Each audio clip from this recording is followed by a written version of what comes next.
Hello and welcome to Bucks Podcast. I'm Anthony Deneau, Terrell Drevick, Kyle McEwen with me.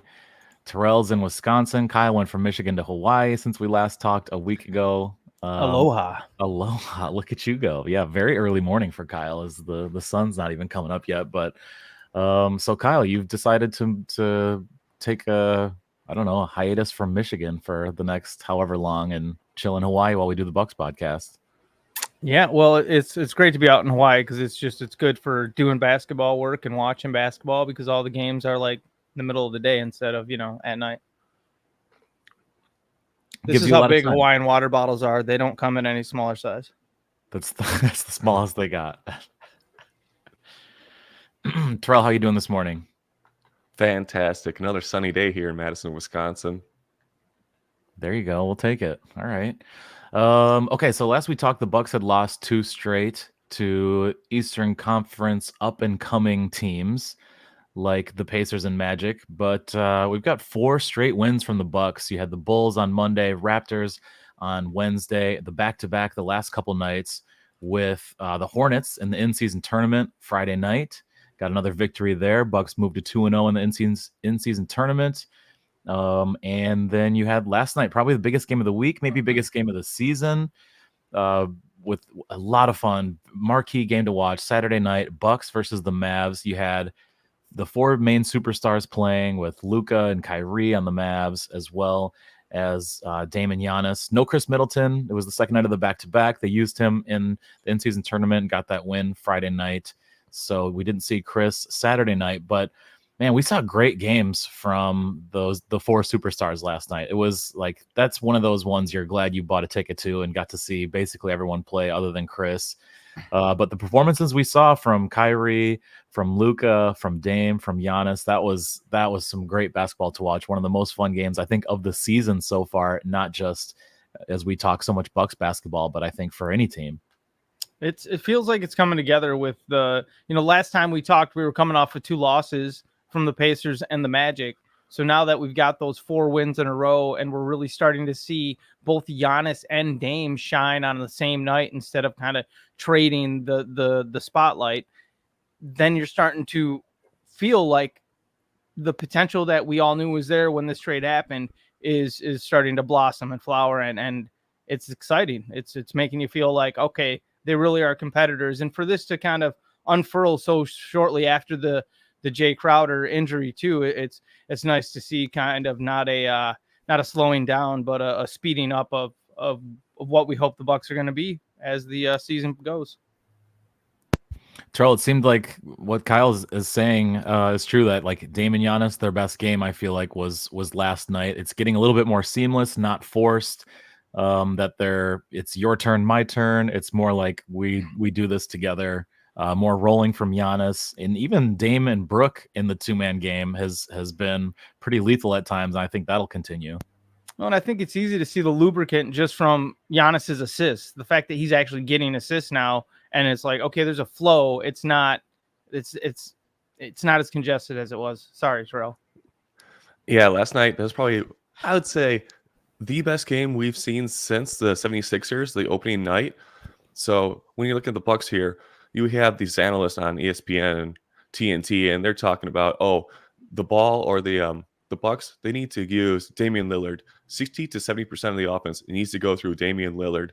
And it's like, okay, I understand where you're coming from here, but if you keep doing that, you're going to have what you just talked about, Anthony, where it comes, my turn, your turn, my turn, your turn with Giannis and Dame. And it's like, that's not what we really saw last night, because the unsung hero last night was actually Pat Connaughton hitting big 3-point shots in the corner. What do you call it? Connie's corner, baby. Come on.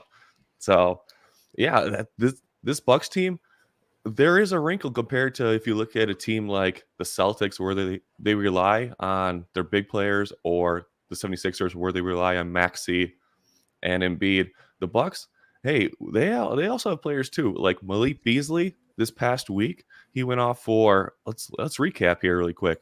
Against the Raptors, he went off for 30 points, 8 of 11 from 3 for Malik Beasley. And then against, I believe it was the Hornets. Yeah, he had 20 points against the Hornets too. So, yeah, we can sit here and we can talk about how great Damian Lillard and Giannis are playing together, but I really do think that this team is strongest when they have their role players, if you want to call them that. Yeah, absolutely. Beasley, I think coming into the season might have been. I mean, he's only a couple years away from being that 20-point a game scorer. I think with the Timberwolves, so like he can absolutely light it up. I know there's been issues with his defense, but the effort is there in most cases. And I felt like he's held his own at times. But in many ways, with the Dame addition, he's kind of had to sacrifice offense a lot more than what we probably would have seen if that Drew Holiday trade had not happened. Like if we still had Drew, like Dame Beasley would probably be getting a lot more action. Like he'd probably have his hands on the ball quite a bit more. But when you got Damian Lillard, like he probably had to take a bit of a back seat a lot more than what we would have thought. And you think about last night with Connaughton being the big guy to step up, I think 16 points. That's Middleton out there in any regular game, and once he's at full strength. So you think about that difference too, but hard to knock what Pat did last night, of course. But when you throw in that Chris Middleton would be that guy in, you hope if all things are equal, fully healthy in that situation. So like they're looking so good right now, and I just think they're the deepest team. I just think they're the deepest team because for the first time they have young players to develop too, who are also up and coming. Andre Jackson Jr. getting a couple starts this week, looking really good at times. I know referees, he's not getting the great whistle, and it's kind of like what Marcus Johnson said last night, baptism by fire. Hey, go in there and start guarding Luka. That's great early in the season to get that experience, 12 to 15 plus minutes, whatever, against some of these top guys that he's going to guard for this little stretch, especially without Jay Crowder. How much this is going to help the Bucks in later in the season or even in the playoffs when you need that extra lengthy wing defender. And then you look at his ball handling and playmaking. They're not using him as a primary ball handler, but when he does get it, you look at the couple assists he had last night. The lob play after the 360 dish out to AJ Green, who was also getting some minutes because you move Andre Jackson Jr. up in the rotation, Marjan also with an injury, and Jay Crowder's groin injury. So AJ Green also getting some action, also good to see, and he's not shy from putting up his shot. But I really think these young guys getting this time now is going to be super beneficial as the season goes on. At the start of your whole thing, you said Dame Edition, and it made me realize that he's releasing an album of New Edition cover songs. Oh God. It's all R&B. Right. Andy girl. Yeah, Danu, you mentioned about the young guys stepping up here. Let's talk about an old guy, a guy who's 29 years old, who's been in the league a couple times, and that's Cameron Payne. So watching a couple games this past week, I was thinking to myself, who is this lefty George Hill? He like fits that perfect role, doesn't he? He's the guy who comes off the bench. If you need a 3-point shot randomly, he can hit it. But yeah, it's an unorthodox shot. But I tell you, if it's an open shot, he seems like he's automatic from the 3-point line this year. Yeah, they've been on the search for a few years of really solidifying who the backup point guard is. Like we've had all sorts of guys, George Hill twice. They tried DJ Augustine. Lindell Wigington has gotten some chances, but nothing substantial. And so like that's kind of been something they've really tried to figure out and campaign. When he did become a free agent, he talked about like he wanted to go to the Bucks, but didn't think that it was possible. And then the Lillard trade happens and there ended up being a spot for him. And so that was kind of a preferred destination for him, or one of his preferred destinations. And he's great for what they need. Like he's the perfect backup point guard, I think. And he's only going to get better. There's times where I think it was a little clunky, but now his shots turn around, and harder to complain about this week with what he's done and the team going 4-0. But yeah, he's looked good so far, especially this week. Kyle, what do you think about Cam Payne? I think he does all right with passing and such, but I think where he can really have the most use is if he's a confident and aggressive attacker on offense off the bench for the Bucks as well, or if that's like kind of the focus of his role. And so sometimes when I see Cam Payne playing more of a tepid, more facilitator kind of energy, it puts me off at times because I think he should be putting the defense on their heels in certain respects, pressing with his speed, and then potentially taking a quick shot, not necessarily looking to get other people involved as much. And the points about the Bucks not having really great backup guys over the last several years, a lot of that has to do with they just had so many ball handlers that they wanted. That's where they wanted the ball in their starting lineup, whether that was with Drew Holiday, Giannis, Chris, Eric Bledsoe in the past, Grayson Allen being an additional ball handler as well. It's just it's having all of those guys who maybe aren't a quote unquote point guard, but were able to be that extra facilitator. And when you had enough of them, you just didn't really need that one lead guy. Plus, from Giannis, you always wanted Giannis to have the ball in his hands. With him not being a deep shooter, that helps with his gravity to spread the floor as well. So lots of things to consider there in that regard. But Cam Payne, he's doing great. As you said, it seems like he's not missing this year from 3-point land. Terrell, he's shooting 53% from deep. So just keep banging from there, and you're doing exactly what the Bucks need you to do there off the bench, Mr. Payne. Yeah, Dame's gravity too. I know. I mean, just talking about other guys and the 3-point shooting that they're in spacing that the Bucks have now. And Cam Payne shooting 53%. Going into Jay Crowder's game where he got injured, he was shooting 53% also from three. The spacing just has looked really good. And this last week, I think they've really figured some stuff out. One of the things that has changed now is Damian Lillard playing the full first quarter, all 12 minutes. Yep. And that was something he talked about. And AJ Griffin, Coach Griffin, Adrian Griffin talked about changing, because Dame had been used to, he's done that forever. He plays the full first quarter in Portland for years, and that's how he got himself into a really good rhythm to start a game and not feeling like he has to wait till later in the game to get him, really interject himself. And just playing those longer stretches like that is a big deal. And that's great. Once again, that Coach Griffin, we've seen a few times now, has listened to his players and made positive changes because of conversation. And as a player, you want that as well. You want to feel like what you see out there matters and what you're comfortable with, and that you're also okay with displaying that to your coach, and that he's going to take that into account when making decisions or even making big changes. It's a big deal, I think. It is. That was one of the cooler things about this week, is continuing to see that there are changes being made, because maybe it was just the fact that Budenholzer was there for as long as he was, but he got set in his ways, or he thought he had it all figured out, and that they were just going to ride with it and live with it and let the cards fall where they may. Whereas with Griffin, he's sitting here and he's constantly evaluating everything. And although there's been plenty of road bumps so far this season, it's cool to see that he's made changes time and again, and now they're bearing fruit. So rock and roll. Yeah, one of my favorite changes is just that seeing the young guys get minutes, and consistent, kind of substantial minutes. Andre Jackson Jr., I don't think ever would have gotten a spot start under Coach Bud. And the minutes that Marjan has gotten also, I know he's been out, sprained ankle, I think Wednesday night, missed this last back-to-back. So like there's just a lot of fun changes, and that's, I think, Bucks fans are a little bit more engaged in games because we're seeing something different than we saw the last 5 years. So it's like, oh, this rotation, oh, putting this guy over here, oh, this kind of defensive style. I mean, there's a lot of different things to pay attention to and watch, and different tweaks and everything. I've found that I'm always watching any game anyway. I watched probably 70 plus games of the year that they were the worst team in the NBA. I'll watch this team no matter what, but like, I do feel a little bit more engaged now that there's extra things to pay attention to and note. Terrell, do you find that as well?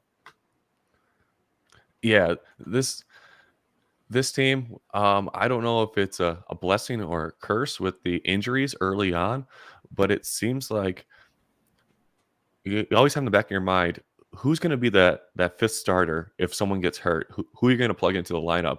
And the past couple of weeks, we've been experimenting. Now we see Ajax in the lineup. Maybe we'll see Connaughton in the lineup here in the future. But it'll be interesting to see what happens if there is a significant injury. who's going to step up? Is it going to be Beauchamp? Maybe. The Bucks aren't having any more injuries this year. They fulfilled all their injury requirements. Oh, that's good to hear. This is straight from Kyle's crystal bed. Yeah, I pulled tarot deck cards on that stuff last night, so it's confirmed by the universe. That's great. But yeah, I mean, a 4-0 week where your Chris Middleton is still on a minutes restriction. You had the Jay Crowder injury, plus then the Marjan, who was really getting an increased role. He was already getting regular playing time, even with Jay Crowder out there, but had an increased role with Jay Crowder getting injured. And that then opens the door up for Andre Jackson Jr. I want to talk a little bit about the in-season tournament. Your guys' overall thoughts. I know we've discussed a little bit previously about this. Just some other changes that I think are cool is that one of the tiebreakers is point differential. And so where you see teams, and Coach Griffin talked about this on Friday, because the Bucks win the game over the Hornets. And Coach Griffin may have left his starters in longer and even talked with the Hornets coach, Steve Clifford, about this, saying that, like, not in a disrespectful thing, but because the tiebreaker is point differential. So you actually want to score as many points as possible and not necessarily rest your guys or put in your bench players for the last couple minutes or something, because you're really trying to push the lead as much as possible, because if you do get into a tiebreaker situation, the next thing is point differential. And so that's also making teams, try to light it up a little bit more, which I think is quite a bit fun. It's way fun. It's led to just some nice little runouts and stuff like that at the end of the games. There's a purpose still on the court instead of guys dribbling the ball out, which is always like this, like, it's this not capitulation, basketball. and it's just it's over, Yeah, it really kind of is deflating and takes the wind out of everything. Like, even if I don't know, I'd rather see a guy put up a flashy dunk at the end or something like that. Like, especially you pay tickets for a game. Yeah. Why not see the most fun thing? Like, it's entertainment. Get the young guys out there and let them throw up some crazy dunks or something, like, yeah, you got it. Yeah. It's entertainment. If that should probably be a rule in the NBA, is like, if the game's a such and such a blowout, like, all the bench players have to play an overtime period, and there's some kind of consequence where, like, the other team gets to pick a player off the other team's roster. Also, who cares about throwing up shots at the end of the game where you won? Like, I'd rather just see somebody jack a three at the end whatever, field goal percentages and disrespectful to the other team. Like, I've been in plenty of games where we get beat by 20, and I'd rather see the team, instead of just dribbling it out, like, take a fun 3-pointer at the end. Like, why not? Why not? Hook shots from half court. That's the only shot that's allowed. There Sky you go. hooks. Dipsy doodles. Yeah, all sorts of fun. Yeah, this is the first year with the in-season tournament going on, and point differential is a big a piece of this. Do you guys think that because the Bucks won by 31 on Friday, that really helped with the point differential? Do you think that there's going to be a cap next year? Say, okay, you can't win more than 15 points or so. That's the cap. So that plus 31 would have been a plus 15. Oh, just to, like, save people's egos? Just to, I don't know. I really hope not. Clean up the blowouts? I don't know. Nah, it's more fun to see a team just continuing to stomp on another team than it is to see the teams, like, just raise the white flag. That was actually a much closer game throughout than they made it seem with the final score. I mean, they did blow them out in the end, but throughout the game, it felt a lot closer. But what a good week for the Bucks. It really feels like they're turning things around. They've got a better idea of roles and rotations, and, like I spoke of earlier, young guys getting minutes. And I think this is going to help the team so much. I'm hoping that and Beasley's turnaround might be the biggest story. To have a guy who can light it up like that, like, that's going to be a huge deal. And, like, these times where we aren't seeing as much of Chris Middleton, and you think about what things are going to look like when you have all of those shooters around Giannis. There's going to be some wild 30-point plus blowouts too. it still feels to me like the Bucks that they're combustible, and maybe that's just the way it is with so many good teams in the NBA these days, where it's like you need everybody healthy to win it all. You need, and you need really good guys at pretty much every position. So there's a part of me that looks at the Bucks and I'm like, who could they even trade if they were trying to upgrade at some part of the roster? And then would those guys really bring back something good enough? And that's the key point right there. Yeah. They can't bring anything back good enough to match the value. We've seen the Alex Caruso thing so many times this week. He sat in the game against the Bucks on Monday night. But there's so much talk of the Bulls blowing it up and Levine and DeRozan, Caruso, Vucevic, all these guys getting sent somewhere else, or maybe even in packages together. But Alex Caruso is the name that gets mentioned to the Bucks most often. Do you guys feel like the difference is significant enough versus like MarJon and Andre Jackson Jr.? And because I don't see some sort of trade without giving up something that the Bucks have and really like the Bulls aren't just going to give these guys away. I don't feel like the Bucks have the package really to get any of these guys. But Caruso is the one who gets talked about the most. And I just don't think the return makes sense. I think you continue to develop MarJon and Ajax, and that's the route to go, as opposed to, I know Caruso more proven, but also a lot of injury concerns. And I'd rather roll with these young guys and see what they got. Like, you clearly have something in these guys, especially defensively. Yes, we hope that their shots really, really improve. But Andre Jackson Jr. has shown some improvement on the 3-point shot, even just this week. Even some of his misses are less ugly, and made a couple nice buckets that I was pretty impressed with. And if he can just be a solid 3-point shooter, they really don't have to have like a 43% guy. Like, if they can be mid to upper 30s with the tough defense they play, like, I'm fine with developing those guys as opposed to trying to get a Caruso, who I actually really like as a player. I just don't think that it makes sense with this team.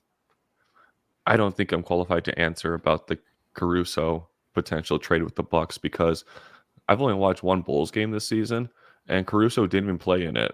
So yeah. I don't know what kind of player he's like. Do I have to go back on watch past highlight films just to figure it out? He's a great perimeter defender. He's I would say one of the best perimeter defenders, and has been a very good 3-point shooter at times. And he's been a valuable role player when he's been healthy. But like what is he? 6'3", 6'4", maybe? Like, he's not that big. 6'4", right. And the length that you get with MarJon and Andre is much bigger. And the Bulls keep him, he's a bench guy, and the Bulls keep him on a minutes restriction under 30 minutes because he goes out there and he plays so hard that he gets hurt, or that's the narrative around it. It's like, he gets hurt because he plays so hard. And it's like, yeah, okay, that's fair. Or he just gets hurt. Like, there's other dudes that play hard and they don't get hurt as often as Caruso does. So it's kind of like, and then I guess I would trust that Horst would make the right decision or the right evaluation in regards to if they did decide to trade MarJon or Andre Jackson to get a Caruso. I guess I trust that Horst would be making the right evaluation and considering the long-term potential of that player against the fact that Caruso would obviously be more impactful when healthy this season. Just under $10 million Caruso is making this year. So it is possible. Like, there are ways to make this happen, but I personally, as a Bucks fan, and I like Caruso, I like him quite a bit. I think that you got to find out what the ceilings are of MarJon and Andre Jackson Jr., which I think are higher than what we now know is Alex Caruso's likely ceiling. And he's a damn good player, but I just like what we get in those guys. I like having young guys to develop. I think it's more fun as a fan to watch. And with the possibility of those guys being better than what Caruso is, I think that there's a really good chance of that. But it's fair to say that if you're looking at the Bucks roster and considering what they're missing, it really is a high-level guard defender. Yeah, it's perimeter D. Can they find that somewhere else? Can they find that in not Alex Caruso? Kyle, are there other people that you feel like have been mentioned? I know it's so early in the season, but do you have some other, like, what is your guys' ideal reasonable player to acquire for that role that you guys are talking about? I mean, the Nets have several guys in Royce O'Neal, Dorian Finney-Smith. I love Who- that. I love who are DFS. those? That's a good. Yeah, That's a good yeah. one. Yep. And it's that maybe they want, they seem to have too many of those guys because both those guys are coming off the bench behind other rangy forwards or big Yeah. long guys, in Cam Johnson and Michael Bridges, and so maybe that's an avenue. Then I had another one in my head, but it kind of slipped, so I apologize. But yeah, but I agree with. I think that is what they're missing, especially you bring in Beasley, you bring in Damian Lillard. That's your that's your backcourt to start right now. And you lost Drew Holiday, so like the perimeter defender is the big deal. But Andre Jackson Jr., I mean, Adrian Griffin trusted him on Luka. We saw that Marjan was trusted on some also very tough defensive assignments. To me, that says like he feels pretty highly about what he's got in Andre Jackson Jr. You know what I actually would kind of like is if they traded for Javon Carter back, maybe. I don't know if they. Yep. Mm-hmm. That's because the Bulls yep. have just been like not using him. Yep. And the Bulls needed defense and a low usage guy in their starting lineup at point guard. And what do they do? They've been having Kobe White in there all year. And it's like, you signed Javon Carter. And I thought after him starting for the Bucks for so many games last year, like I was like, they're going to start him, right? That's why they signed this guy in the offseason. And Javon Carter's going home. He's like, and now they're playing him, 16, 18 minutes a night off the bench. Like, give Javon Carter to somebody else because he should be playing on a good team.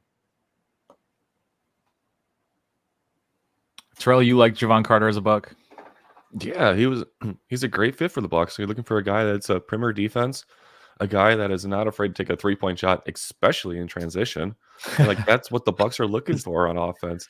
They want outside shooting to go down because they already have the two tall trees in the middle, Giannis and Brook. So it seems like interior scoring is A+ this season. And if they could just stretch the defense by hitting outside shots and finding 3-point gunners like Javon Carter, it seems like it's a great fit for the Bucks. Javon Carter, man, that guy, you don't question his effort. And he's like, he always seems to be trying to do the right thing versus you'll see a lot of other guys where the effort is lacking at times, or even if like, you'll just see mistakes where you're like, were you just like not paying attention that time? I don't know. So I don't feel like that happens with Javon Carter. No, he's got just like the fighter's mentality. And I love his effort and energy. Great player off the bench. He's always right up in whoever's face that he's guarding. He's not going to lay off and give you space. He wants to guard you full court. He's cheaper than Caruso in trade too. So all this chatter about Caruso, every team who's looking at Caruso should be trying to be like, yeah, we want Caruso, but maybe like a 2nd-round pick for that Javon Carter guy, huh? Yeah, and I think Javon Carter enjoyed his time in Milwaukee. I think the team liked him, the fans liked him, and I think the idea was like that they wanted to bring him back. It just didn't work out, and I think he's from Chicago, so it was kind of a homecoming situation for him too. So you can't blame a guy for that. But yeah, he's someone I didn't mention somehow earlier when we talked about finding the right backup point guard. I really liked what he did for the Bucks the last season and a half. And like you said, Terrell, not afraid to pull the trigger on 3-pointers, especially in transition. His pull-ups are hilarious and fun to watch. And a very good perimeter defender. And when the style that the Bucks are running now, where they're not doing, switching Brook out on the perimeter, like having a smaller guard who is one of these more intense, pesky defenders, I think would fit in great. I might like having Jordan Clarkson come in and be the 6th man because he's a more aggressive offensive player and he's on a really reasonable contract that you could find a way to fit. It's funny, before the Lillard trade there was so much talk about Sexton and or Clarkson from the Jazz Ugh, not Sexton. coming to the Bucks and maybe getting both of them and maybe that being the fit next to Drew in the backcourt as Sexton and then having Clarkson also off the bench. So it'd be interesting if that finally came to fruition, which hasn't been discussed, at least from what I've seen at all since the Lillard trade. But that's an interesting one too. Yeah. Hey, Kyle, you said that Clarkson was a reasonable contract? Yep. I'm looking at $23 million here. No way. He might have signed an extension or something. Yeah, 23.4 is the cap hit that the Jazz are taking on. Are you Hey, man. Oh, what? No. Oh, wow. That's funny. So I didn't realize so this is the final year of his contract and it's 23 million.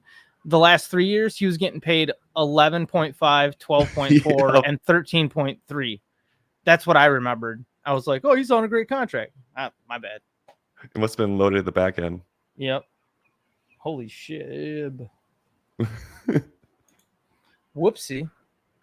Okay, we're not getting Jordan Clarkson because I just don't think they could even come up with 23 million worth of tradable contracts.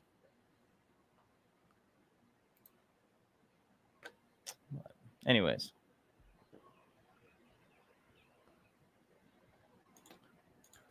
So much to happen left in the season. I don't see the Bucks making a big splashy move. We'll see. And they're of course a buyout candidate team. You think about someone like Jeff Green from the Rockets if he gets let go. Playing good. But do you think they're going to be a playoff team when it comes to, I don't know, late February, early March, when teams start to buy out players and they end up on playoff contenders? I mean, Fred They Van do look good, and Dylan Brooks has been on a really good Grizzlies teams that now that Grizzlies squad looks like trash.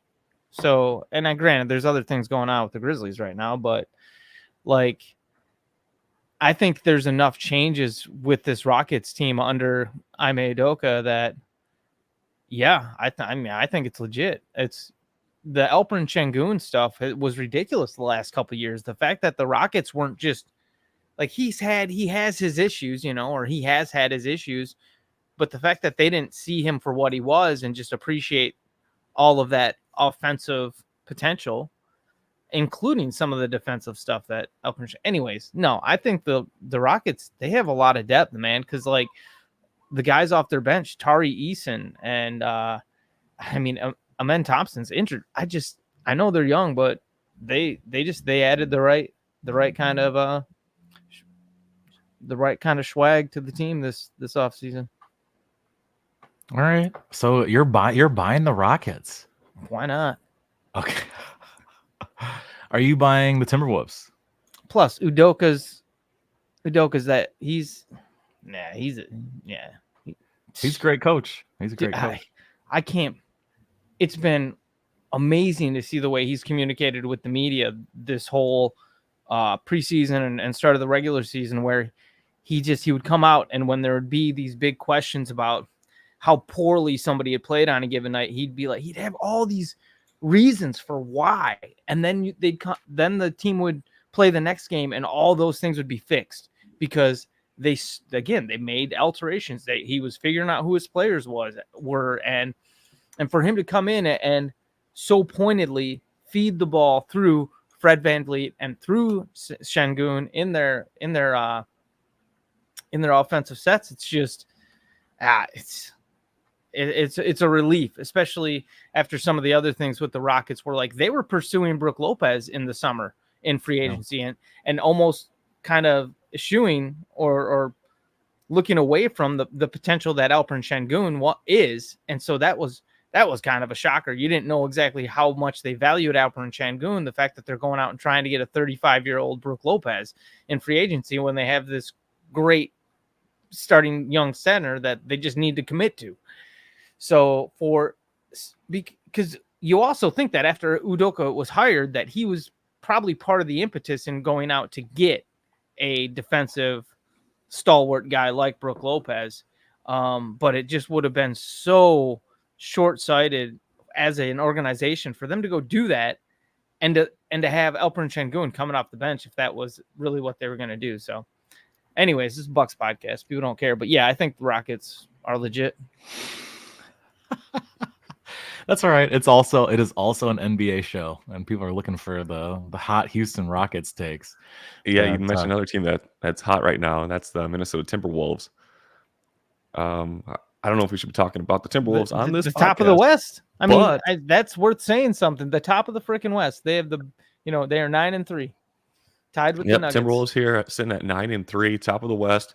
Last 10 games, they're 8-2. Their 3 losses this season, all on the road. They're undefeated at home. Are we buying the Timberwolves this year, guys? I'm not buying. Started to play a lot better in recent games, so that's huge. The fact that he's playing well next to Gobert, because we really didn't get to see those guys play next to each other too much due to injuries that were happening, and that's, I mean, you almost have to feel again like this is legit because they've had time to let things come together, and now that it's coalescing, you're seeing how important they can be. And also a lot of their jump coincided with Jaden McDaniels coming back healthy and helping with their defense there. So yeah. Coalescing. Good word. I'm not 100% sold on the Timberwolves. I don't know if I'm buying the Timberwolves, but I am buying Anthony Edwards, who is one of my favorite players, and by the end of the season could be a top 10, top 8 player. Like, I think I've bought into him more than some of my Wolves friends have, to the point where I'm like, I think this dude is maybe the best shooting guard of his generation, and that he's like future Hall of Fame player. And you look at what he's doing. He's only 22. He is the man. Like, he's gonna be so freaking good. I really feel like he's cut from the cloth of some of the great shooting guards we've seen. I don't want to go like. No, you can say it. He gets non-ironic comparisons to Kobe, Jordan, there you Dwayne go, Wade. I mean, Jordan, yeah, Jordan especially. I'm sorry, I see it in his game. Like, it's you want to avoid saying it because people are like, "Oh, you're crazy." This dude from Minnesota. Like, you look at his age, you look at what he's done, you look what he's done for that team and the roster he's been on, and what he's already been able to do. And now that they're actually starting to put some things together and figure out a better system, and the way he's playing, man, and he's like he wants to play every game. He doesn't want to sit out back-to-backs. He wants to be an 82 game guy every year. He loves basketball. He's also I mean, not many people have seen his interviews and stuff like that, but he's also hilarious and has great energy and character. Like, he's very charismatic. He's a potential great face for the NBA. Just in like the stuff he says and is and just the player that he is. Like, he is, by the end of the season, I think he's top 10 player, and going forward, like, this dude is absolutely insane. He's a Hall of Famer to me. And I've been saying this previously, and so I'm so glad actually that he looks as good as he does. But only a couple years into the league and what he's doing, he's on an absolute rocket ship. He was in that Adam Sandler movie, right? Hustle, was that it? Yeah. Yep. Okay. Yeah. I think so. But yeah, so looking at the stats here for Anthony Edwards, it looks like he's a very aggressive player. There's a one stat that pops out, and it's turnovers. He turns the ball over 3.5, 4 times a game. I mean, but yeah, think about it. The guy's playing 35 minutes a game, and he has the ball in his hands every time. So yeah, that's probably bound to happen. But yep, the best players turn the ball over because they have the ball in their hands. So it happens. All right. Well, you guys, what do you guys, if you could get a cartoon tattooed on you, who would it be? Go ahead, Kyle. Left turn. Maybe maybe the Blue Jay from what's that Mordecai and Rigby show? The regular show. Or the Blue Jay? Yeah. Okay, I'm seeing it. Yep. I like what you're doing here. Terrell, what do you got? Oh, I wasn't allowed to have cable growing up, I guess it's supposed to melt the brain, according to my parents. So when it comes to cartoon characters, I guess I'm very basic when I say Mickey Mouse. Oh boy. I'm thinking like Pepper Ann or maybe Recess from TJ from Recess. Yeah. I think those would be fun ones from my era, late 90s, early 2000s. Man, I just fired up some episodes of Rocket Power. Oh, that show was so good. Really? I thought you weren't allowed to have cable. They have Oh, this new wow. thing nowadays. It's called YouTube. And so you're going back to watch cartoons from your childhood that you never got to see Yeah. from the childhood lost. Oh, This is 33, right? This is I- 33. I could get a full back gargoyle tattoo of Goliath. That's like from the great. cartoon of Gargoyles. Like get Yes. full back Goliath. Yeah. With like Demona wrapped around his legs and yeah, really cool stuff like that. It'd be epic, you know. Very, very like fantasy kind of oriented, which makes sense since it's a time traveling gargoyle magic. Gargoyles live action reboot. Are you on board? That's not real. Is it not real? I don't know. Variety says it. No way. USA Today. Yeah, these are real sources. It's a real internet websites. What? Live action reboot currently in the works at Disney Plus. No way. Yeah. I'm so excited.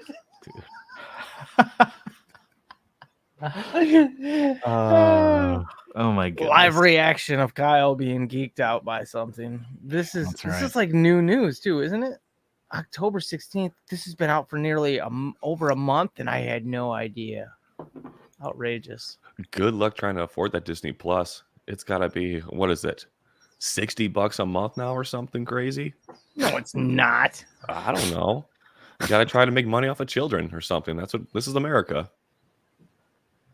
Good lord. Wow. All right, fellas. Live action gargoyles. So, man, that's going to be a lot of CGI because, like, you can't have people dressed up in like gargoyle suits unless you get actual gargoyles to be in this show. Yeah, they're in casting right now. Rounding up all the gargoyles. They have to do all their casting at night because they're frozen in stone during the day.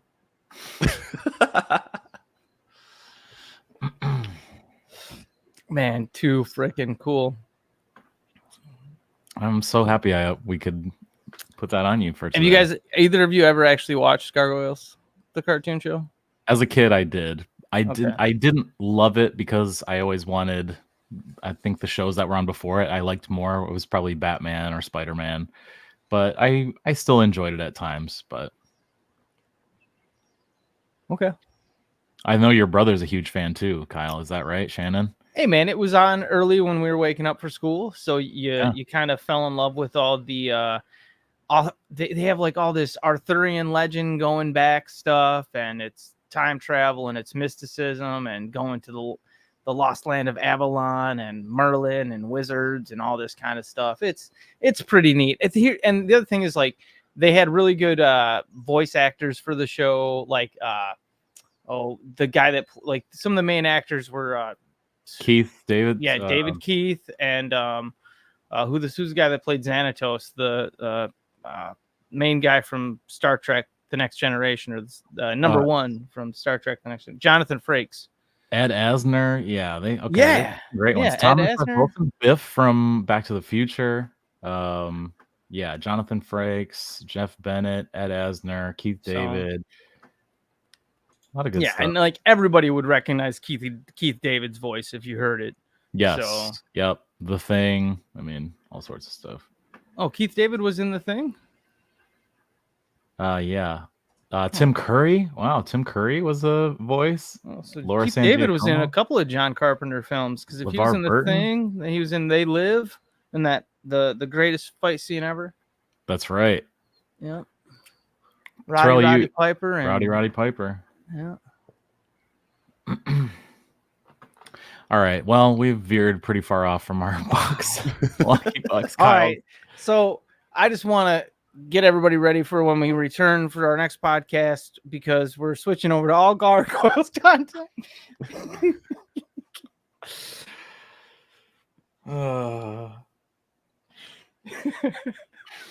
I'm so happy. Why are they making a live action Gargoyles show? That's ridiculous, though. Like, it's just gonna be so dumb looking with like how can you duplicate live action gigantic 7-foot gargoyles? And then it's a little easier to buy into a human gargoyle relationship bonding in a cartoon than I think it will be in real life. You're gonna be like, this just isn't gonna work. I know it's Disney and they have just basically an unlimited budget, and but I guess my hope is that it's like really poorly done in front of a green screen, like just really awful. Just the clothing, everything just looks really like, I don't know, local access type Like action. just paper mache masks, Yeah, or whatever. yeah, Ah! yeah. Yeah, I can get down with that. Wow. All right, cool. Thank you, Anthony. This whole podcast was worth it just because I found out about the gargoyles. Terrell, what are you doing for Thanksgiving? Got to run that turkey trot. So every year I try to beat this kid, this 10-year-old, 11-year-old, now 12-year-old in his turkey trot. And so that's the goal. I've been training for this 5K, and then I'll probably eat some turkey and then watch the Packers. All right, awesome. Well, I really hope you beat that elementary school child. Yeah, he doesn't even know we're racing. Just tell him about gargoyles. He'll be so excited he won't be able to run. Yeah, right. He'll just run home. He'll be like, I gotta go look this shit up. Kyle, you're in Hawaii now. What's Thanksgiving look like there for you? I gotta binge all the gargoyles episodes. You ready for the new show? Now I might go over to a buddy's if he's having the. I haven't checked in with him yet because I just got out here. But there's a buddy who hosts a Friendsgiving type thing, so probably head over to that and make up some food to share. Yeah. Nice. I don't even know what I'm doing. I know I'll be watching the Green Bay Packers though. Figure something out. Who are they playing? The Detroit Lions. Your Hey. favorite. Oh, wow. Yep. In Detroit. Good for them. Yeah, this is actually the second time they've played on Thursday this season, which is really weird. And this will be the third game for the Lions playing on a Thursday, which is pretty rare that a team has done that. Is this the first year they're doing Black Friday football? There's a game on Friday. I didn't know this that. I think this is the first. It's at least the first time in decades. But this is Is there one or two games? Just the Friday? one. Just one. Who is At it? 2:00. Jets and somebody. Okay. Jets. Why and not Bills. have more than one game? That's kind of I weird agree. too. Yeah, there's usually a lot of college games, like college rival games on also okay, Thanksgiving yep. weekend and Black Friday. So I think that's part of it. But most like college football stuff is over. 5-minute warning. Cap gonna die. Oh, all right. Terrell's gonna die. We've talked about everything but Bucks basketball, and we're just really excited to be here together and talking about Bucks. Hang out with you guys, our lovely audience. Please like, follow, rate, review, subscribe, all that jazz. Dance party to end it.